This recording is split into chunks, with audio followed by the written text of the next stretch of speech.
Hello, my dear friends, and welcome back to Golden Story Lane, the place where we slow down, snuggle up, and let our imaginations wander through wonderful tales. I'm your host, Willow, and I'm so glad you've joined me again this cozy Sunday. Today we're going to journey into a classic story from the Brothers Grimm. It's a tale that reminds us that kindness, even to the smallest creatures, can lead to the biggest adventures and the most surprising rewards. Get ready to meet a very special little insect who helps a prince find his way.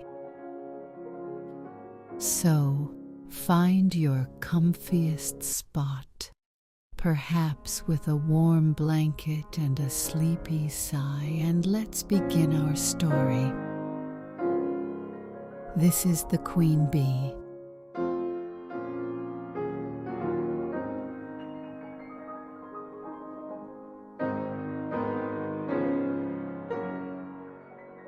Two kings' sons once upon a time went into the world to seek their fortunes, but they soon fell into a wasteful, foolish way of living so that they could not return home again. They had spent all their fortunes and all their reputations. Then their brother, the youngest and smallest of the bunch, went out to seek for his brothers, but when he had found them, they only laughed at him. To think that he who was so young and simple should try to travel through the world when they, who were so much wiser, had been unable to get on. However, they all set out on their journey together and came at last to an ant-hill. The two elder brothers would have pulled it down in order to see how the poor ants in their fright would run about and carry off their eggs. But the littlest prince said, "Let the poor things enjoy themselves. I will not suffer you to trouble them." So on they went and came to a lake where many, many ducks were swimming about.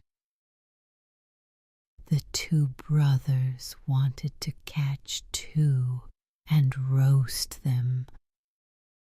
But the littlest prince said, "Let the poor things enjoy themselves. You shall not kill them."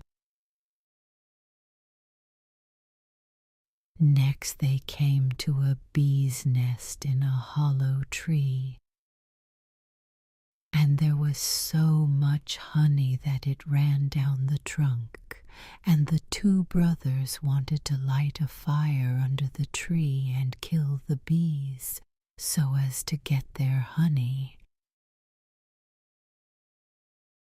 But the littlest prince held them back and said, "Let the pretty insects enjoy themselves. I cannot let you burn them." At length the three brothers came to a castle, and as they passed by the stables, they saw fine horses standing there, but all were of marble, and no man was to be seen. Then they went through all the rooms till they came to a door on which were 3 locks. But in the middle of the door was a wicket, so that they could look into the next room. There they saw a little gray old man sitting at a table, and they called to him once or twice, but he did not hear. However, they called a third time, and then he rose and came out to them. He said nothing, but took hold of them and led them to a beautiful table covered with all sorts of good things. And when they had eaten and drunk, he showed each of them to a bedchamber. The next morning he came to the eldest and took him to a marble table, where there were 3 tablets containing an account of the means by which the castle might be disenchanted. The first tablet said, "In the wood, under the moss, lie the 1,000 pearls belonging to the king's daughter. They must all be found. And if one be missing by set of sun, he who seeks them will be turned into marble." The eldest brother set out and sought for the pearls the whole day, but the evening came, and he had not found the first 100. So he was turned into stone as the tablet had foretold. The next day, the second brother undertook the task, but he succeeded no better than the first, for he could only find the second 100 of the pearls, and therefore he too was turned into stone. At last came the littlest prince's turn, and he looked in the moss, but it was so hard to find the pearls, and the job was so tiresome. So he sat down upon a stone and cried. And as he sat there, the king of the ants, whose life he had saved, came to help him with 5,000 ants, and it was not long before they had found all the pearls and laid them in a heap. The second tablet said, "The key of the princess's bedchamber must be fished up out of the lake." And as the littlest prince came to the brink of it, he saw the 2 ducks whose lives he had saved swimming about, and they dived down and soon brought in the key from the bottom. The third task was the hardest. It was to choose out the youngest and the best of the king's 3 daughters. Now they were all beautiful and all exactly alike. But he was told that the eldest had eaten a piece of sugar, the next some sweet syrup, and the youngest a spoonful of honey. So he was to guess which it was that had eaten the honey. Then came the queen of the bees, who had been saved by the littlest prince from the fire, and she tried the lips of all 3. But at last she sat upon the lips of the one that had eaten the honey, and so the littlest prince knew which was the youngest.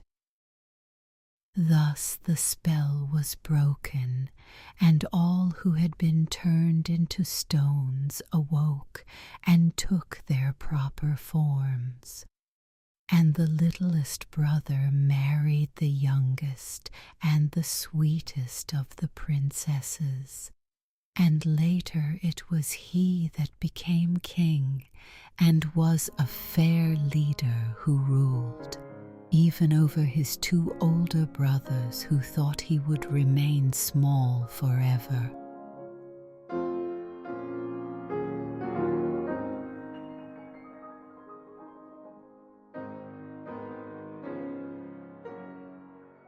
I hope you enjoyed our journey through the Queen Bee today on Golden Story Lane. It's always such a joy to share these quiet moments and timeless tales with you.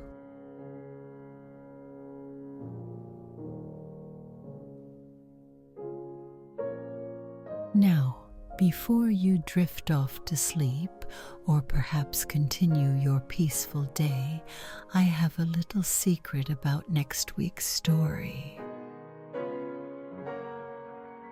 Imagine a tiny, strange man who can spin straw into gold, but for a price. A very peculiar price indeed. A young woman makes a promise she might regret, and only a magic name can save her. Join me next Sunday, right here on Golden Story Lane, for the enchanting and perhaps a little bit perplexing tale of Rumpelstiltskin. Until then, sweet dreams and happy thoughts. Good night, my dear friends.